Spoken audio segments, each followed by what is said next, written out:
आप देख रहे हैं आवाज इंडिया टीवी। कुछ दिनों से देश में बड़े ही नाटकीय घटनाक्रम हो रहे हैं।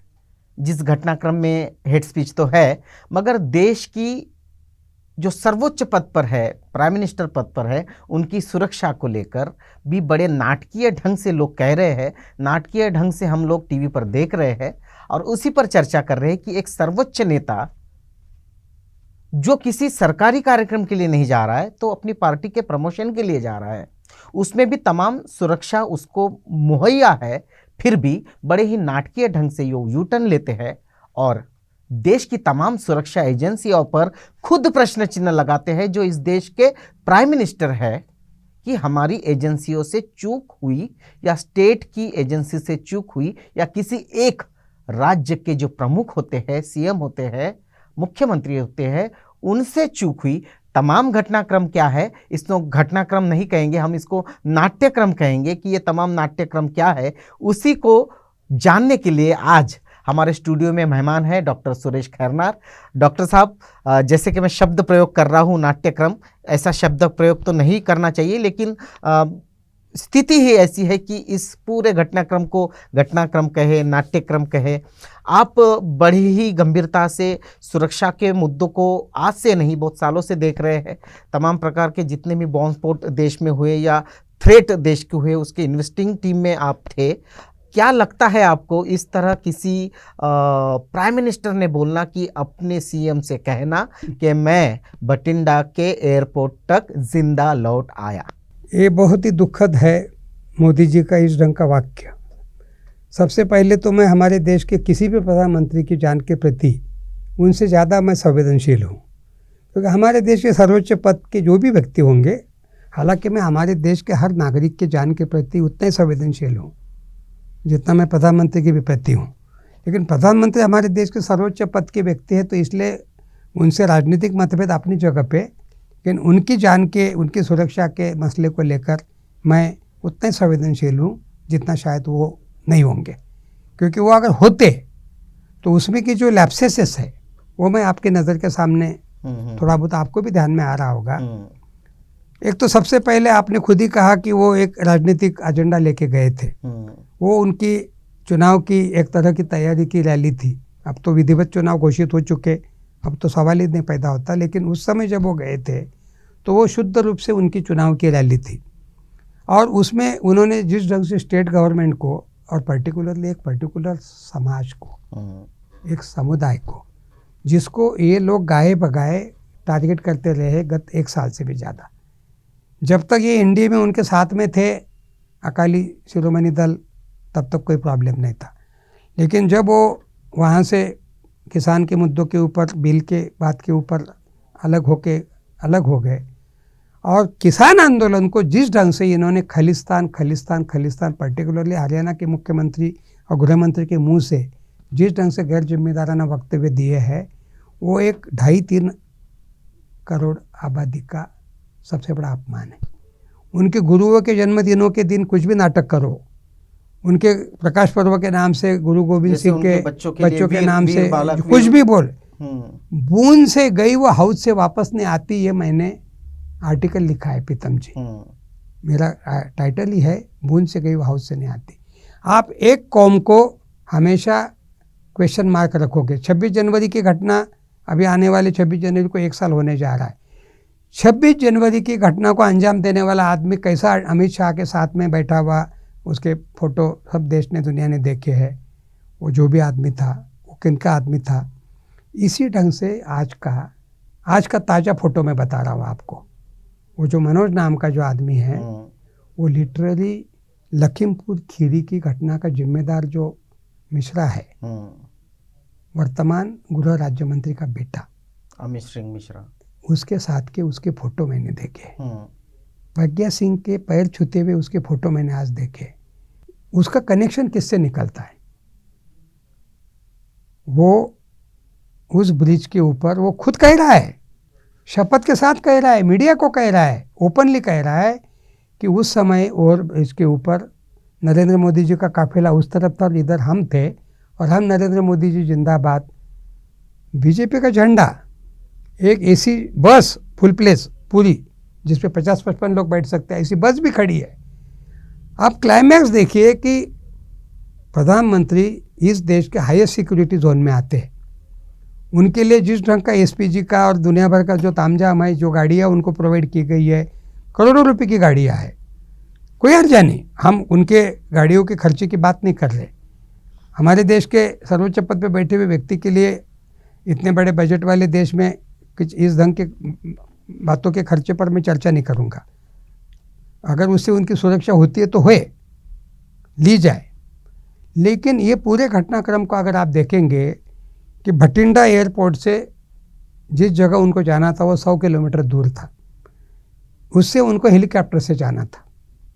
लेकिन ठीक है, हेलीकॉप्टर की एक ताज़ा घटना हमारे देश के सर्वोच्च सेनापति रहे व्यक्ति की मृत्यु के बाद में अगर मौसम के कारण कोई हेलीकॉप्टर की उड़ान को कैंसिल करता है तो भी हम उसको भी समझते हैं।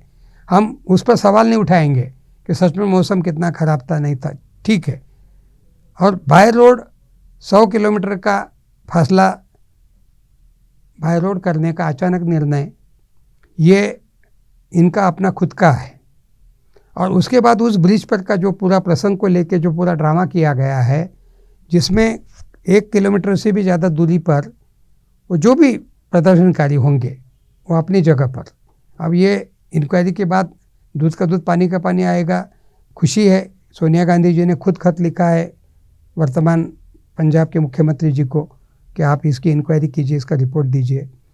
लेकिन इसके बावजूद ये सेंटर की तरफ से भी इंक्वायरी करने का जो इन्होंने भीमा कोरेगांव से लेकर हर चीज़ में हाथ डाला है, उस ढंग से इनका हमेशा, अगर इस ढंग से ये राज्यों के अधिकारों के ऊपर अतिक्रमण करते रहेंगे तो ये भी केंद्र और राज्य के संबंधों का भी सवाल है। ये सवाल सिर्फ खाली सुरक्षा का मामला नहीं है, केंद्र राज्य संबंधों का भी है। इस पर चन्नी जो है, जो मुख्यमंत्री है वर्तमान पंजाब के, वो स्पष्ट कहते हैं कि ऐसी कोई सुरक्षा में चूक नहीं की गई।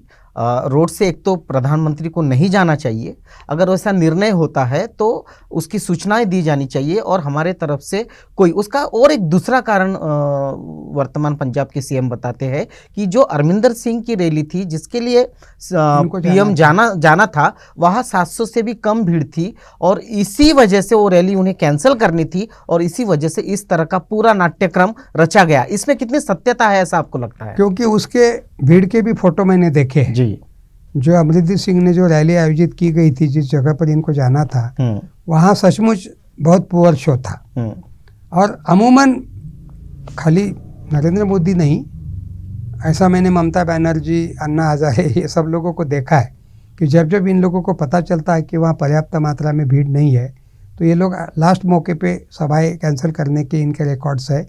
और प्रधानमंत्री जी का भी, उनको तो ज़्यादा भीड़, कोरोना का कितना भी कुछ बंधन हो तो भी उन्होंने बंगाल के चुनाव में कैसे छाती ठोक ठोक के कहा है कि मेरे लाखों कोरोना के बावजूद भाई बहन आए हैं वगैरह। तो उस समय उनको कोरोना के नियम वगैरह की भी परवाह नहीं रहती। इस सभा में आपने जो कहा वो बात काफ़ी हद तक सही है। अब ये अगर सब इंक्वायरी कुल मिला के बाहर आ जाए तो सब कुछ, अभी अनायास चुनाव भी डिक्लेयर हो चुके हैं, तो ये बीजेपी के लिए बहुत महंगा सौदा रहेगा। क्योंकि उसमें राज्य सरकार को ओवरटेक करके ये सब निर्णय लेना, फिर राज्य सरकार के मत्थे ये आरोप मढ़ना कि थैंक्स कहना मुख्यमंत्री को कि मैं जिंदा वापस गया हूँ।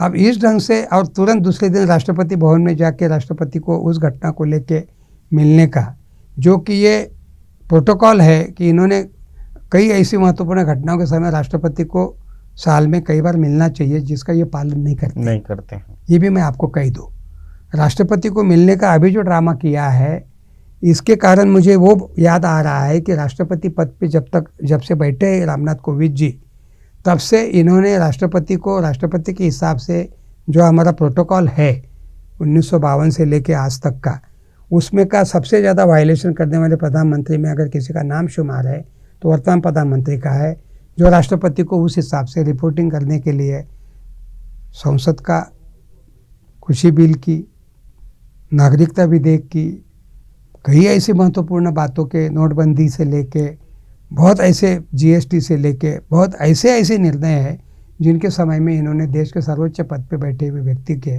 साथ में मिलने के ऐसे कोई प्रसंग याद नहीं आते। लेकिन इस प्रसंग में वो पंजाब से वापस जाते हैं, इस ढंग से वक्तव्य दे के जाते हैं और दूसरे दिन तुरंत राष्ट्रपति भवन में दौड़ते हैं।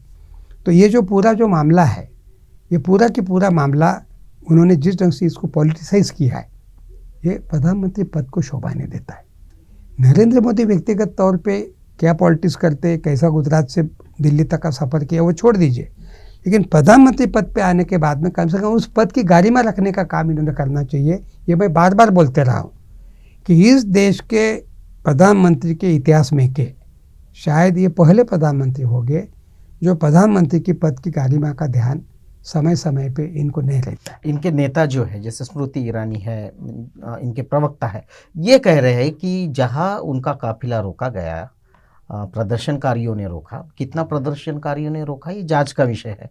वो ओवर ब्रिज था और वो पाकिस्तान के रेंज में है, वहाँ से पाकिस्तान से बहुत नज़दीक है, 24 किलोमीटर और पाकिस्तान की रेंज में है। दूसरी बात ये कही गई कि जो ओवर ब्रिज था उसके नीचे भी बॉम्ब रख के प्लांट करके उनको उड़ाया जा सकता था।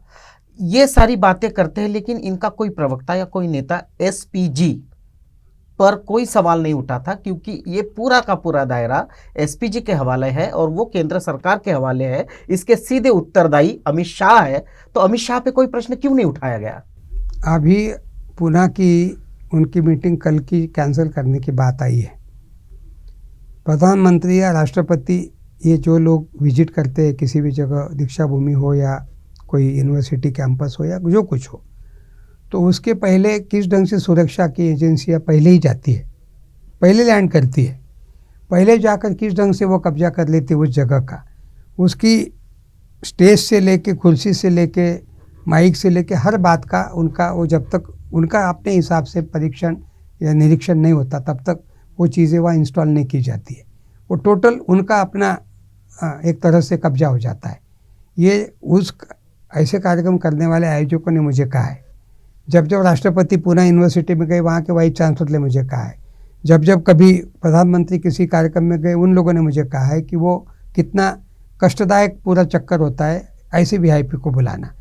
तो ये सब चीज़ें रहने के बावजूद आप जैसे ब्रिज की बात बोल रहे हैं, बिल्कुल सही बोल रहे हैं आप, कि इस ढंग से ओवर ब्रिज के ऊपर से अगर वो गुजर रहे हैं तो टोटली वो 100 किलोमीटर का जो रास्ता है, वो रास्ते की उस ढंग से जांच की गई थी।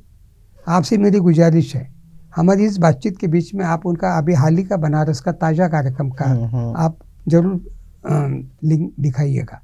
बनारस की छंकरी गलियाँ, जिन गलियों से एक गाड़ी अगर आई तो दूसरी गाड़ी को ओवरटेक करना भी मुश्किल हो जाता है, ऐसी गलियों में प्रधानमंत्री जी की गाड़ी का काफिला का फोटो मैंने हाल में देखा है, जिसमें प्रधानमंत्री जी के ऊपर दुनिया भर के फूल भी बरसाए जा रहे हैं, उनके साथ कुछ भी बरसाया जा सकता है।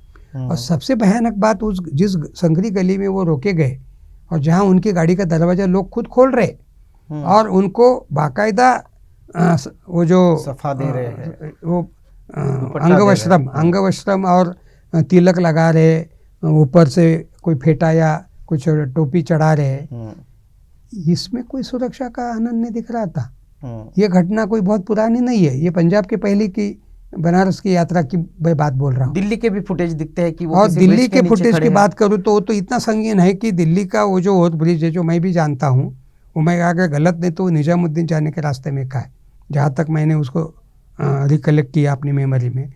वो ओवर ब्रिज के नीचे में इनका टोटल कारवा 10-20 गाड़ियों का खड़ा है और मोटरसाइकिलें जा रही, स्कूटर जा रही, ऑटो जा रहे, जो नॉर्मल जो ट्रैफिक है दिल्ली की वो चली जा रही है। और वो काफिला किस लिए रुका हुआ है, उसकी कोई चर्चा क्यों नहीं हुई कि ये काफिला दिल्ली राजधानी के शहर में उनके अपने ही नाक के नीचे ये किस कारण से रुका था और क्या कारण था। और इस ढंग से प्रधानमंत्री जी को खुद को कभी कभी शौक सवार होता है, तो कभी किसी जगह चले जाते हैं, कभी किसी जगह वो सुरक्षा का बेड़ा पूरा तोड़ के भी वो करते, करना भी चाहिए। राजीव गांधी भी करते थे, नेहरू जी भी करते थे, इंदिरा जी ने भी किया है, वीपी सिंह भी परवाह नहीं करते थे। वो ठीक है, मुझे उसमें वो आज़ादी है उनको, लेकिन उसको उन्होंने कभी कैपिटल करने की बात याद नहीं आई। गंगा नदी में जाके नहाने का, जिस गंगा नदी में लाखों हजारों शव डाले गए पिछले कोरोना के इसमें, उस गंगा नदी में जाके नहाने का लाइव टेलीकास्ट कार्यक्रम पूरे विश्व भर को दिखाने का जो उन्होंने उसी समय किया जिस समय मैं बनारस की गलियों की आपको बात कर रहा हूँ, इसमें इनको सुरक्षा की कोई बात नज़र नहीं आती, क्योंकि वो पूरा दशाश्व में घाट पूरा एक कोने से लेकर दूसरे कोने तक का, मतलब सुरक्षा की ही बात आती है तो ऐसे कई सवाल खड़े होते हैं। तो ये सब चीज़ों के रहते हुए पंजाब की इस घटना को, क्योंकि आने वाला चुनाव तो अभी डिक्लेयर ही हो चुका, उन्होंने जब ये सब किया पॉलिटिकल ड्रामा, आपने कहा कि ये नौटंकी या नाटक, तो ये बिल्कुल नाटक ही लग रहा है कि उस रैली में लोग नहीं है, वो रैली को ऐसा कह के कैंसिल करना इनको खुद को बहुत बड़ा अपमान लगता है, क्योंकि ये अपने आप को विश्व के सबसे प्रसिद्ध नेताओं में से एक मानते हैं। इनका आज भी ये गलतफहमी है कि इनका जो ग्राफ है लोकप्रियता का, वो शायद विश्व के किसी भी नेता से सबसे आगे का है, जो कि वास्तविक रूप से बिल्कुल भी नहीं है। क्योंकि 2 कोरोना, अभी तीसरा शुरू हो गया, किसानों का बिल, नागरिकता का बिल, GST, नोटबंदी, ऐसे कई सारे चीज़ें हैं जो देश की सुरक्षा से लेके और अर्थव्यवस्था को लेके, महंगाई को लेके सारे फेल्यूर, पूरा की पूरा मामला ऐसा है जो अच्छे दिन बोल के 2013 के चुनाव में हर लैंप पोस्ट पे इनके, जब मैंने इलेक्ट्रॉनिक प्ले कार्ड देखे थे, और वो आज अच्छे दिन कितने हैं ये हर भारतीय नागरिक को पता चल रहा है। और आने वाले यूपी, पंजाब, मणिपुर, गोवा, ये सब चुनाव में वो बता देंगे, उत्तराखंड में, कि असल में कौन से अच्छे दिन है, क्या है। राजनीति हर कोई करता है, इंदिरा जी ने भी की है, जवाहरलाल नेहरू ने भी की है, गुजराल जी ने भी की है, यूपी सिंह ने भी की है, मोदी जी भी कर रहे हैं, लेकिन इस लेवल की राजनीति करने का ये शायद पहला रिकॉर्ड है इस ढंग से।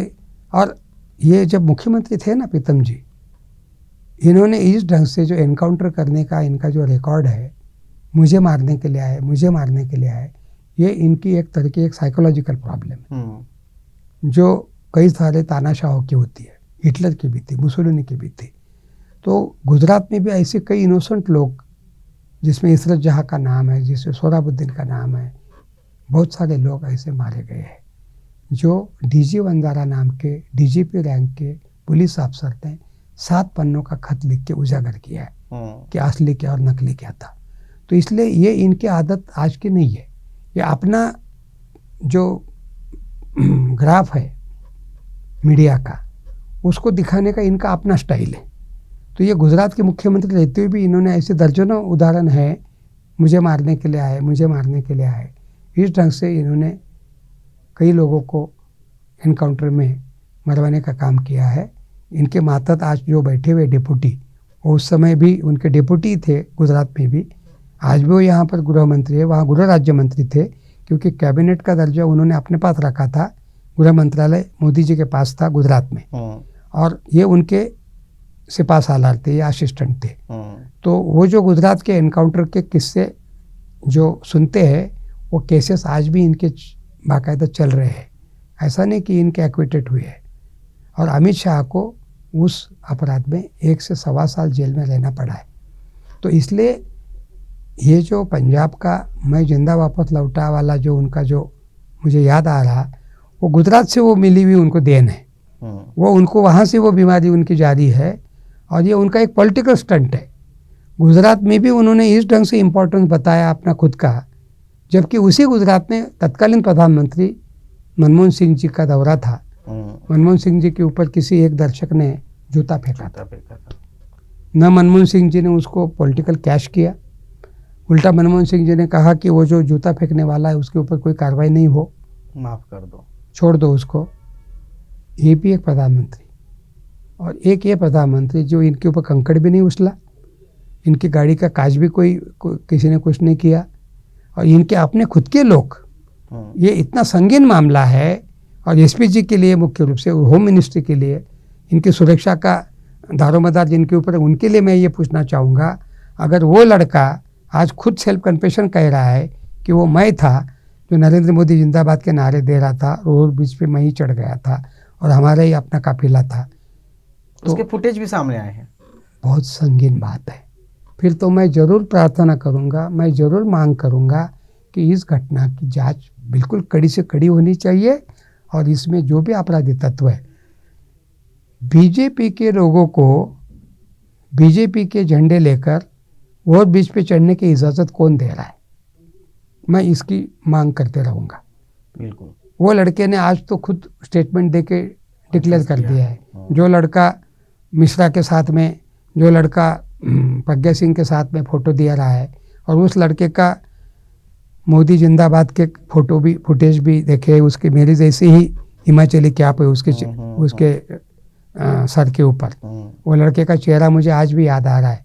नरेंद्र मोदी जी आनंद फानंद में इस ढंग से, एक तो वो असुरक्षित 1 मिनट के लिए, डरा हुआ आदमी डर के मारे ये कह सकता है बठिंडा के एयरपोर्ट पे निकलने के पहले, और दूसरा ये कोल्ड ब्लडेड पॉलिटिक्स है।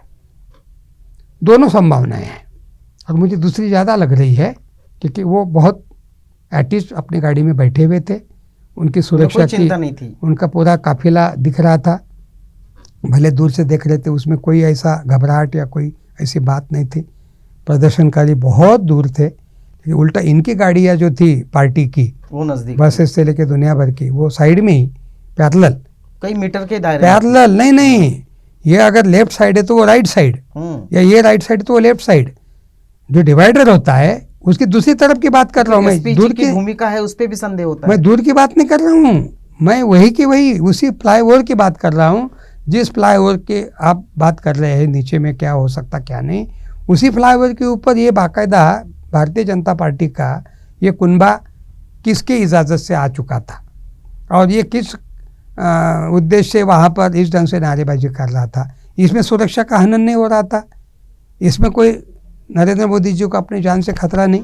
और अंतिम बात, जिस नेता को, जिस प्रधानमंत्री के पद पे पहुँचे हुए व्यक्ति को इस देश के किसान, इस देश के मजदूर, इस देश की आम जनता अगर अपनी मांगों के लिए अगर 1 मिनट के लिए प्रदर्शन भी कर रही है, तो उसके बारे में मेरी जान को खतरा ये कहना, ये समस्त भारतीय जनता का अपमान है। मैं आपको रोकूंगा क्योंकि ये तो सर्वोच्च पद है, जो पीएम का पद है, देश का सर्वोच्च पद होता है। और जिस तरह से हम देख रहे हैं कि इन्होंने एक स्टेट को, वहाँ के लोगों को ये कहकर अपमानित भी किया है, लेकिन यही प्राइम मिनिस्टर पाकिस्तान में जाते हैं अचानक जाते हैं, जिसका कोई प्रोटोकॉल तय नहीं होता है, किसी को पता नहीं होता है। ये पाकिस्तान में जाते हैं, वहाँ साड़ी गिफ्ट करते हैं, वहाँ भोजन ग्रहण करते हैं, तब इनकी जान को केक काटते, उनका बर्थडे का उनको खिलाते हैं, तब उनको कोई जान का खतरा नहीं होता है। और अपने ही देश में, अपने ही राज्य में, ऐसा राज्य जहां सबसे ज़्यादा आहुतियाँ दी गई है, जो भगत सिंह का राज्य है, जहां आधे से ज़्यादा भारत को जो राज्य धान्य देता है, खाना देता है, ऐसे राज्य से इनको डर लगता है। और तमाम बीजेपी, तमाम आरएसएस, तमाम ट्रोल करने वाले, तमाम इनके सोशल मीडिया पे कार्यरत कार्यकर्ता, प्रवक्ता उस प्रदेश को ऐसा ट्रीट करते हैं जैसे कोई वो पाकिस्तान का अंग हो। इस बात को कैसे देखते हैं आप? ये इस जमात, जिसको मैं संघ परिवार बोलता हूँ, ये राजनीतिक इकाई है, ये उनका एक बच्चा है। संघ परिवार बहुत बड़ा है, ये आज है कल चले जाएंगे, लेकिन संघ परिवार ऑक्टोपस जैसा, जब मैंने पिछले इसमें कहा, वैसा फैला हुआ है। तो ये संघ परिवार की नींव में ही डाला हुआ है डर, एक विशिष्ट कौम का डर पैदा करो, जो हिटलर ने जू के प्रति डर पैदा किया और उस ढंग से पूरा राजनीति की है। मुसलमानों के प्रति या अन्य धर्मियों के प्रति डर पैदा करके राजनीति करना, ये इनका डीएनए का दोष है, ये उसी में डाला हुआ है। और इसलिए डर के ऊपर मुसलमानों ने ऐसा किया, मुसलमानों ने 700 साल राज किया, मुसलमानों ने ये किया, क्रिश्चियनों ने वो किया, अब सिखों के पीछे पड़ गए। एक तरफ गुरु नानक या गोविंद सिंह जी के जन्म दिवसों को पॉलिटिकल कैच भी करते हैं, एक के जन्मदिन को कृषि बिल पीछे लेने की बात करते, दूसरे के जन्मदिन कल की ही घटना है, उसको वीर बालक दिवस का दर्जा देना चाहते हैं। ये भी राजनीतिक पैतरा है। अचानक गुरुद्वारा में चले गए, रकाबगंज गुरुद्वारा जो है, अगर उस कौम से इनको अगर डर लगता है तो ऐसे ही किसी पर्व में वो उस गुरुद्वारा में गए ना माथा टेकने के लिए, बताया था, वहाँ सिक्योरिटी का मसला नहीं आया। दिल्ली की बात कर रहा हूँ मैं, पार्लियामेंट से पैदल चल के जाने इतना रकाबगंज गुरुद्वारा, जहाँ पर मेघे जी का भी घर रहा है, मैं ठहरा भी उनके साथ में मेहमान के तौर पे, इसलिए मुझे वो रकाबगंज गुरुद्वारा मालूम भी है। उसका नाम ही है, मेघे जी का घर का जो पता था जब वो मेंबर ऑफ पार्लियामेंट थे वर्धा से, रकाम 12 या 13 रकाम गुरुद्वारा, उसी लाइन में प्रफुल्ल पटेल जी का भी मकान था। वही बोले कि इसी लाइन में आगे प्रफुल्ल पटेल जी भी रहते हैं बोले। तो रकामगंज गुरुद्वारा में माथा टेकने के लिए सिखों जैसी पगड़ी बांध के नीचे झुकते हुए फोटो, जो कि ग्रंथी को भी पता नहीं था, जो गुरुद्वारा का ग्रंथी होता है, और उन्होंने उस ढंग से इनका स्वागत भी नहीं किया, इनको सरोपा भी नहीं चढ़ाया, क्योंकि ये किसानों के आंदोलन के समय की घटना बताता हूँ मैं। ये इस ढंग का इन्होंने एक, जिसको आपने नाटक कहा या नाट्यकर्मी कहा या क्या क्या कहा, एक इन्होंने रकाबगंज गुरुद्वारा में भी किया। इसमें सिक्योरिटी का वायलेशन नहीं था। आपको आपकी सुविधा के अनुसार वो खालिस्तानी दिखते, आपकी सुविधा के अनुसार उनमें राष्ट्रभक्त दिखते हैं, आपकी सुविधा के अनुसार उनके वीर पर्व दिखता है, प्रकाश पर्व दिखता है, आपकी सुविधा के अनुसार आप सब कुछ मोल्ड कर लेते हैं। आप इस ढंग से एक पर्टिकुलर कौम को समय समय पर जिस ढंग से चूहा बिल्ली जैसा खेल खेलते हो, पंजाब की जनता आने वाले चुनाव में इसका हिसाब देगी। बिल्कुल, आपने चुनाव का जिक्र किया। अभी 5 राज्यों के चुनावों की घोषणा हुई, जिसमें पंजाब भी है, यूपी भी है। अभी स्थानीय निकाय के चुनाव हुए, जिसमें बीजेपी का पलड़ा पूरी तरह से पंजाब में साफ हुआ। क्या ये स्थिति रहेगी? और ये पूरा जो नाट्यक्रम है, मेरी जान को खतरा है, मैं जिंदा लौट के आया, और तमाम इस तरह के धार्मिक विधियों में पीएम का जाना, जिसका जिक्र आपने किया कि गंगा नदी में जाके वो डुबकी लगाते हैं, वहाँ पूजा करते हैं, वहाँ जो कॉरिडोर है धार्मिक, उसका उद्घाटन करते हैं, मंदिरों की बात करते हैं, मंदिरों की बात करते हैं, राम मंदिर का शिलान्यास करते हैं राम मंदिर का। और भारतीय संविधान जो एक धर्मनिरपेक्ष संविधान है, ये धर्मनिरपेक्ष, इजाजत नहीं है, इसमें इसकी इजाजत भी नहीं है प्रधानमंत्री को कम से कम। तब उनको ना सिक्योरिटी का ख्याल होता है, ना देश की गरिमा का ख्याल होता है, ना संविधान का ख्याल होता है, ना कानून का ख्याल होता है। तो क्या यूपी की जनता हो या पंजाब की जनता हो या अन्य प्रदेशों में, गोवा में है, अन्य प्रदेशों में भी चुनाव है, इसका खामियाजा उनको बिल्कुल मैंने कई बार लिखा है कि प्रधानमंत्री जी देश की जनता को मूर्ख समझ के चल रहे हैं, और इसलिए वो ये जो उनका अलग अलग तरह का जो भी वर्णन करेंगे उतना कम है, क्योंकि कम नहीं, इंसिडेंस बहुत है, सैकड़ों है।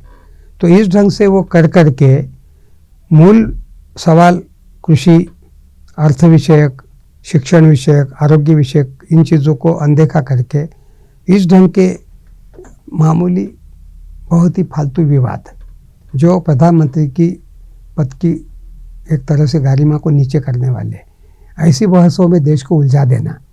और मुख्य सवाल जो है देश के, जिससे लोग पीड़ित है, महंगाई से पीड़ित है, कोरोना के लाखों लोग जिस ढंग से गाजर मूली जैसे या कीड़े मकोड़े जैसे मारे गए, दफनाने तक उनकी सुविधा नहीं थी, कितने सारे गंगा में और अलग अलग नदियों में शव फेंके गए। ऐसे देश की जनता आज महंगाई की मार झेल रही है। आज हेल्थ को लेके लोगों का कोई जेब उनको अलाउ नहीं करता कि वर्तमान हेल्थ सिस्टम में वो अपना दवा दारू कर सके, ट्रीटमेंट कर सके। किसानों की हालत क्या है, ये अब 1 साल से आंदोलन के कारण तो हर दिन चर्चा में रही है। विद्यार्थियों के फीसों के दाम किस ढंग से आकाश को छू गए 2014 में सत्ता में आने के बाद से यूजीसी के द्वारा। वो विद्यार्थियों का आंदोलन, जामिया, रोहित वेमुला उसी का बलि है। तो इस ढंग से चीज़ें मुख्य एजुकेशन, हेल्थ, इकोनॉमिक, कृषि विषयक, बेरोजगारी, इन्होंने दावा किया था कि हम 2 करोड़ बेरोजगार को हर साल नौकरी देंगे। इन्होंने टोटल 8 साल में भी 8 साल में 2 करोड़ बेरोजगार को रोजगार किया क्या? उल्टा मेरा दावा है कि उल्टा बेरोजगारी का जो रेशो है ना भारत का, वो विश्व के कई देशों को पीछे छोड़ के आगे बढ़ गया है। और मुख्य रूप से अर्बन बेरोजगारी, क्योंकि इस दौर में जो लोगों की नौकरियां गई है, आपके मीडिया के सेक्शन से लेके आईटी से लेके हर तरह के, इसमें जो लोगों को काम जो छीना गया है, क्योंकि 1-2 साल से लोग घर में बैठ के, कंपनियां भी उस बात को नहीं झेल पा रही है। और इस ढंग से इस देश की अर्थव्यवस्था आज विश्व के किसी भी अर्थव्यवस्था की तुलना में बहुत गंभीर दौर से गुजर रही है, उसके ऊपर ध्यान देने के बजाय हेल्थ के ऊपर आज ओमिक्रॉन जैसा एक नया संकट पैदा हो गया है। उसका दिन प्रतिदिन के आंकड़े देखकर हम सभी लोग घबरा जा रहे हैं। उसको ध्यान देने के बजाय, हमारे देश की शिक्षा के बारे में ध्यान देने के बजाय, हमारे देश की जो प्राथमिक मूल समस्या है उनको ध्यान देने के बजाय, जिनको बोल कर ही आए थे मुझे एक मौका दो, विकास पुरुष, इन्होंने अपने आप को उस समय विकास पुरुष घोषित किया था। उस समय कोई सिख, कोई मुस्लिम, कोई अल्पसंख्यक वाली बात नहीं थी। उस समय इनकी बात थी विकास, सबका साथ सबका विकास। आज मैं उनको दोबारा याद दिलाना चाहूँगा, आज 8 साल हो गए, 8 साल में सही मायने में सबका शब्द जो है ये इन्होंने कितना पालन किया है। 8 साल के भीतर जितना विभाजन इस देश का किया गया, उतना आज 75 साल होने जा रहे आज़ादी को, और ये 8 साल अगर माइनस कर देते तो उतने सालों में नहीं हुआ इतना नुकसान इन्होंने किया है। अल्पसंख्यक समुदाय को जिस ढंग से इनसिक्योरिटी कॉम्प्लेक्स में डाला है, जेफ रिबेरो जैसा जांबाज पुलिस अफसर तक लिख रहा है कि मुझे डर लग रहा है। नसरुद्दीन शाह जैसा, जावेद अख्तर जैसे कवि जैसे लोग लिख रहे हैं, बोल रहे हैं। ये अगर इस देश का ग्राफ है अल्पसंख्यक समुदाय का इनसिक्योरिटी कॉम्प्लेक्स में जाना, ये बहुत देश की सिक्योरिटी के लिए भी गंभीर है। 30 से 35 करोड़ या 40 करोड़ की आबादी अगर अल्पसंख्यक समाज की, सिख, मुसलमान, क्रिश्चियन, सबको अगर मिला के हम अगर इसका तो पूरा हिसाब निकालते हैं, इतनी बड़ी आबादी को असुरक्षित मानसिकता में डालने का जाने अनजाने में जिस पार्टी का आपने नाम लिया, उस पार्टी की तरफ से ये लगातार कोशिशें हो रही है। और मैं राष्ट्रीय एकात्मता के लिए 68 साल से ज़्यादा समय अपनी ज़िंदगी का इस विषय पे काम करने का एक कार्यकर्ता होने के नाते मैं आगाह करना चाहूँगा, देश की एकात्मता के साथ ये बहुत बड़ा खिलवाड़ है। आज़ादी का 75 साल का जश्न मनाने का दावा कर रहे, लेकिन उस आज़ादी के 75 साल के भीतर उस देश के कितने कितने समूहों को आपने असुरक्षा के मानसिकता में डाल दिया है। रोजगार के, उनके पेट के सवाल तो छोड़ दीजिए, उनके अस्तित्व के सवालों के ऊपर जब आपने सवाल खड़ा कर दिया है, इसका एकमात्र जिम्मेदार संघ परिवार और उसके राजनीतिक इकाई भारतीय जनता पार्टी है। ये सारी नाट्यक्रम है कि मेरी जान को खतरा है, मैं जिंदा लौट के आया, ये सारी जो बातें हैं, ये 7 राज्यों के चुनाव है। सबसे बड़ा मुद्दा यूपी चुनाव, जहां वो हारते हुए दिखाई दे रहे हैं। क्या इसका डैमेज कंट्रोल के लिए सारा का सारा षड्यंत्र रचा गया? जैसा डूबने वाले को तिनका का सहारा बोलते हैं ना, तो ये वो मानसिकता चल रही है। तो इनको खुद को भी पता चल रहा है, इनके आरएसएस से लेके आईबी से लेके सीबीआई से लेके सीआईडी से लेके सभी सूत्रों से, और ये भी कोई बेअकल नहीं है, इन्हें भी खुद को दिख रहा है कि 7-8 साल से हमने लोगों को बेवकूफ़ बनाने के अलावा कुछ भी नहीं किया है, उल्टा परेशान किया है। नोटबंदी, जीएसटी वगैरह वगैरह, कोरोना में तो टोटल एक्सपोज हो चुके हैं। किस ढंग से कीड़े मकोड़े जैसे लोग मरे, ये सब चीज़ें लोग भूले नहीं हैं। और इस कारण इनको खुद को, इनके पैर के नीचे की ज़मीन खिसक रही है, इन्हें पता है।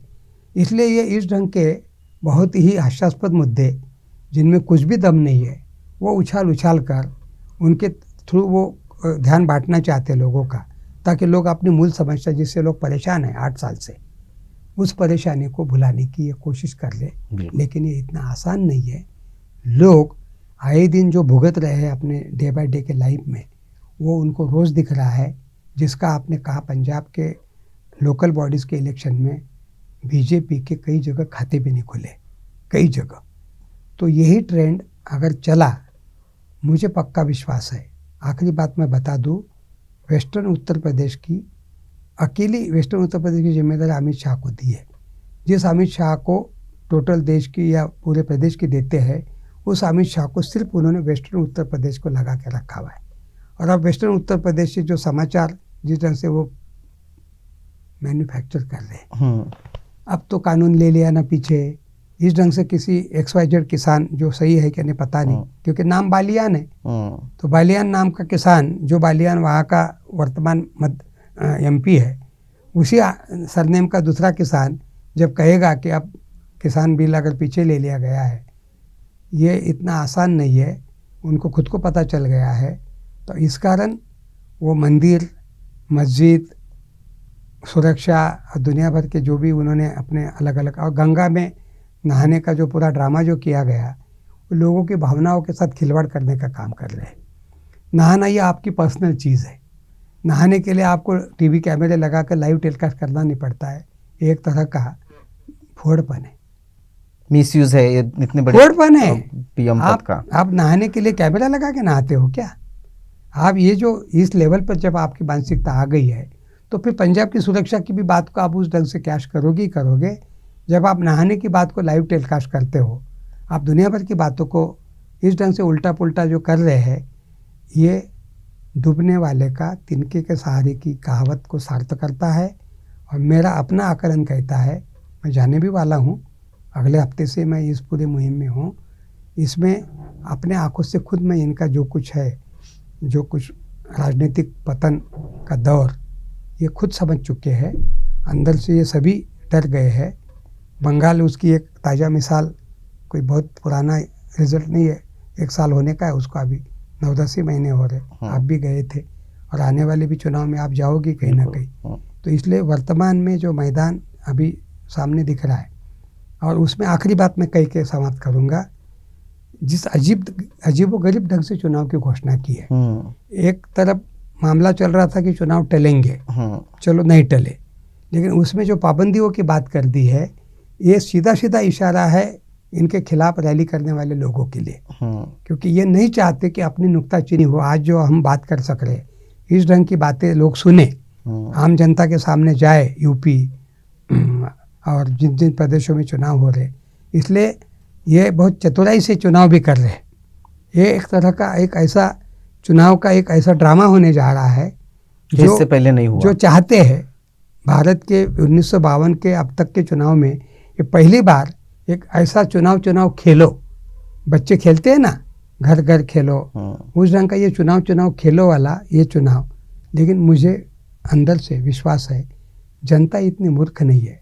जब जनता वो बटन दबाने जाएगी ना, तब वो अपना अंगूठे में अपनी ताकत का प्रदर्शन बिल्कुल करेगी। ये चुनाव में इलेक्शन कमीशन के थ्रू, मुझे उस दिन विज्ञान भवन में प्रेस कॉन्फ्रेंस होने के पहले लग रहा था 99.9 कि चुनाव पोस्टपोन होंगे, लेकिन चुनाव ओमिक्रॉन बढ़ रहा है। ओमिक्रॉन के इशारे, ओमिक्रॉन के आने वाले क्या क्या पाबंदियाँ सब, और उसी समय चुनाव भी घोषित हो रहे। ये बहुत कॉन्ट्राडिक्टरी निर्णय है, और ये चाहते कि उस बहाने चुनाव निपट ले। यूपी जैसे 20 करोड़ आबादी के मुल्क प्रदेश का चुनाव हम, तो ये अपने झोली में डालने के ये हथकंडे के रूप में मैं इसको देखता हूँ। लेकिन ये काम नहीं आएगा। अगर फ्री एंड फेयर चुनाव हुए तो उसके बावजूद भी चुनाव आयोग की जो मदद ये लेकर जो कुछ चुनाव लड़ने जा रहे हैं, जैसे अंपायर की मदद लेकर अगर आप मैच खेलोगे तो उसका रिजल्ट क्या निकलेगा। लेकिन मेरा अपना मानस कहता है, भारतीय जनता का मेरा अपना जो अध्ययन है, मुझे नहीं लग रहा कि इसमें ये कुछ ज़्यादा कामयाब हो सकेंगे। बिल्कुल।